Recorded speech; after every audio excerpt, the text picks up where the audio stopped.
নমস্কার, আবার একটা নতুন ব্লগ নিয়ে চলে এলাম সবার সামনে। সবাই নিশ্চয়ই ভালো আছে। আজকে বিশালকে মাছ ভাজা আর ভাত করে দেবো। তো ভাত আর মাছ ভাজা গরম গরম মাছের তেল দিয়ে ও খেয়ে যাবে।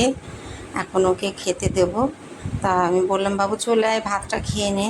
তো খেতে বসলো। আমি আবার রুটি করব, রুটি করতে চলে এসেছি। ওকে দুটো রুটি আর আলু ভাজা দেবো। তা আমি বললাম, আজকে বাবু ডিম দিয়ে করে দেবো। বললো, না মা, ডিম দিও না, আলু ভাজা দেবো। বললো, হ্যাঁ দাও। তো আমি আলু ভাজা করে রুটি দিয়ে ওকে দিয়ে দিলাম। ও নিয়ে গেল। তো ভালো ঠান্ডা, ও বেশ অনেক কিছু ভুলভাল চায় না খেতে। আমার ছেলেটা খুবই ভালো, ভালো লাগে বেশ, যে যেটাই দিই সেটাই খায়। কিন্তু সবজি খায় না, সমস্যাটা তো এইখানেই না। খায় শুধু মাছ মাংস, এটাই। আর একটু আলু পেঁয়াজ দিয়ে ভেজে নিলাম। এটাই এখন আমাদেরও টিফিন হবে, মাসি খাবে, আমি খাবো। তা আমি ওকে টিফিন দিয়ে দিলাম, দেখো দুটো রুটি আর আলু ভাজা দিলাম।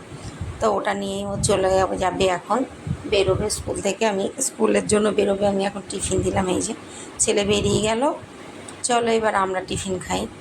তো টিফিন খেয়ে নিলাম, এখন খেতে বসেছি। সত্যি কথা কি, ভীষণ ভালো লাগলো। সকালবেলা আমার আজকে খিদে পেয়ে গিয়েছিলো, তো টিফিনটা খেলাম। আলু ভাজাটা বেশ ভালো হয়েছে বন্ধুরা। চলো তাহলে পরের ভিডিওতে আবার দেখা হচ্ছে।